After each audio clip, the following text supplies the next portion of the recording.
আমাকে একজন লিখছেন, আচ্ছা আপনি যে এই যে লুঙ্গি বাহিনী কথাটা ইউজ করছেন, এটা করা কি ঠিক হচ্ছে? এটা কি সাম্প্রদায়িক কথা নয়? না, একদমই সাম্প্রদায়িক কথা না। আমি নিজের বাস্তব এক্সপিরিয়েন্স থেকে লিখছি। আমি 3বার জীবনে লুঙ্গি বাহিনীর ফেস টু ফেস হয়েছি, ওকে। আর 3টেই আমার একদম দুঃস্বপ্নের অভিজ্ঞতা। প্রথমবার আমাদের তো বাড়ি ছিল একদম মুর্শিদাবাদ নদিয়ার বর্ডারে, সেসালা নদীর ওপার পেরোলেই মুর্শিদাবাদ।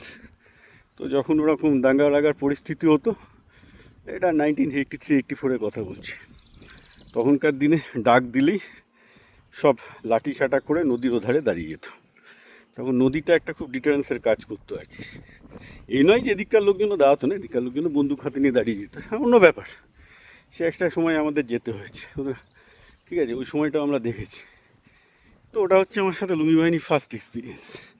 তবে তখন সিপিএম মোটামুটি 1984-এর পর থেকে সিপিএমের পার্টির গ্রাস খুব ভালো হয়ে যায়, তারা কন্ট্রোলে রেখেছিল সব কিছু। আচ্ছা, এইবার হচ্ছে সেকেন্ড অভিজ্ঞতাটার কথা বলি। এটা হচ্ছিল একদম নন্দকুমার। হলদিয়াতে আমার কোচিং সেন্টার ছিল আইআইটি জেইর জন্য। তো আমি আইএসসিতে শনি রবিবার পড়াতে যেতাম। শনিবার রাতে সন্ধ্যেবেলার দিকে যেতাম। একবার যেতে গিয়ে দেখি যে বাস নন্দকুমারের আগে ওরকম মানে এই লুঙ্গি বাহিনী তাণ্ডব করে যে কোনো রাস্তা বন্ধ করে দেওয়াটা, এটা সিপিএমের আমল থেকে শুরু হয়েছে। কারণ ওদের ধারণা ছিল যে ওদেরকে কেউ আটকাতে পারবে না।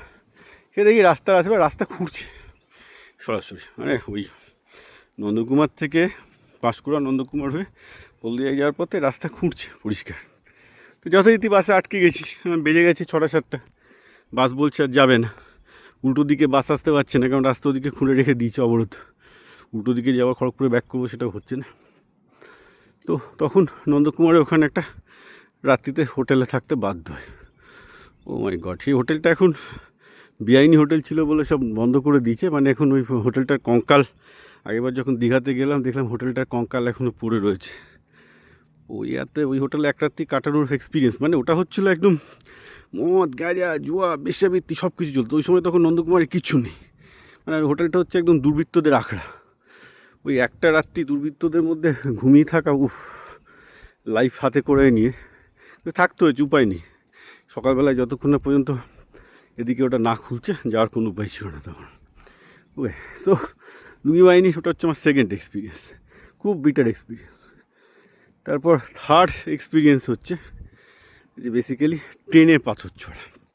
আমার এখনও মনে আছে, আমাদের তো খড়গপুর থেকে হাওড়া আসতাম, একবার দেখছি যে কোথাও একটা গণ্ডগোল হয়েছে।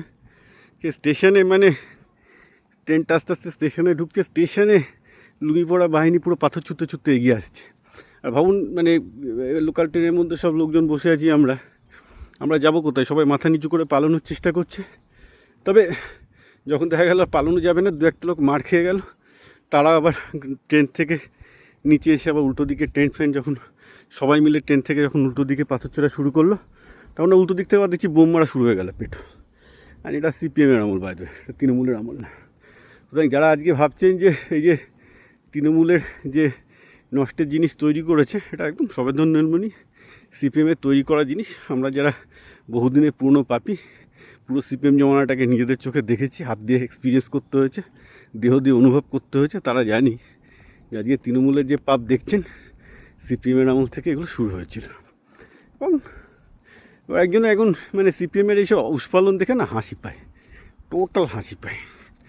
তো এই হচ্ছে লুঙ্গি বাহিনীর কথা। এই লুঙ্গি বাহিনীর মদত দেওয়ার পেছনে 100% সিপিএম দায়ী, কারণ এরাই প্রথম প্রমাণ করেছিল যে ভারতের সংবিধানে এত ছিদ্র আছে যে ভারতের সংবিধান না মেনে একটা পার্টির সংবিধান চালানো যায়। 34 বছর ধরে ওরা সেটাই করেছে, কারণ ওরা কংগ্রেসকে প্রথমে হাতে রেখে দিয়েছিল না। মমতা ব্যানার্জিকে তো আমি ওই জন্য অ্যাকচুয়ালি ক্রেডিট দিই। আপনারা বলেন যে মমতা ব্যানার্জিকে গালাগাল দিচ্ছেন, হ্যাঁ মানছি, এখন she is a fallen hero, কিন্তু সিপিএমকে সরানো যে কী কঠিন কাজ ছিল, এবং সিপিএমকে সরাতে গেলে মমতা ব্যানার্জি ছাড়া কেউ মমতা পারতো না। সো সিপিএমকে সরানোর জন্য মমতা ব্যানার্জি আমার কাছে প্রিয় হয়েছিলেন, থাকবেন, কারণ ওই কাজটা অন্য কেউ পারতো না। এটা তো ভেরি ডিফিকাল্ট ওয়ার্ক। এখন আপনারা যতই বলুন না কেন, একটু মুশকিল হচ্ছে কি, মমতা ব্যানার্জি সিপিএমের থেকে তো আমাদের মুক্ত করলেন না পশ্চিমবঙ্গকে। উনি আরেকটি সিপিএম 2, সিপিএম 1.0টাকে সিপিএম 2.0 চালিয়ে দিল, আরও মারাত্মক। কারণ এই যে আজকে সেটা জাহাঙ্গীরকে নিয়ে বলে, শাহজাহান শেখকে বলে, জাহাঙ্গীর ছিল না, জাহাঙ্গীর মানছি খুব বাচ্চা ছেলে, এ ধরুন শাহজাহান শেখ, সুজিত বসু, এরা তাকে সিপিএম পার্টির লোক ছিল, ছোটো ছোটো চুনোপুটি মস্তান ছিল সিপিএমের। সুজিত বসু সুভাষ চক্রবর্তী গ্যাংয়ের লোক, শেখ শাহজাহান শোনা যায় আজাদ মাস্টারের গ্যাংয়ের লোক। তো এই যে তৃণমূলের যাদেরকে নিয়ে, যাদের মস্তানি নিয়ে প্রচুর আপত্তি সিপিএমের, এটা যদি প্রশ্ন করুন তো যে এটা উদ্ভবটা হয়েছে কোত্থেকে, কাদের থেকে উদ্ভব হলো, সব তো সিপিএমের দান এগুলো। সুতরাং আজকে এই তৃণমূলের ভরাডুবির দিনে যে বামফ্রন্ট বা সিপিএম প্রচুর লাফাচ্ছে যে তারা ফিরে আসবে বলে, আমি জনগণকে সতর্ক করতে চাই। জনগণ জানে বলেই এরা এখনও মানে জামানত জব্দ হচ্ছে এক রেটে, কোনো হিন্দু জায়গায় তো জিততেই পারেনি। এরাই তো মানে বেসিক্যালি এটা চালুটা তো এরাই করেছিল। তৃণমূল জাস্ট ওটাকে আরও বাড়ি নিয়ে গেছে, এটা পার্টির নামে করতে, না মাফিয়ার সর্দারদের নামে করেছে, এই হচ্ছে পার্থক্য।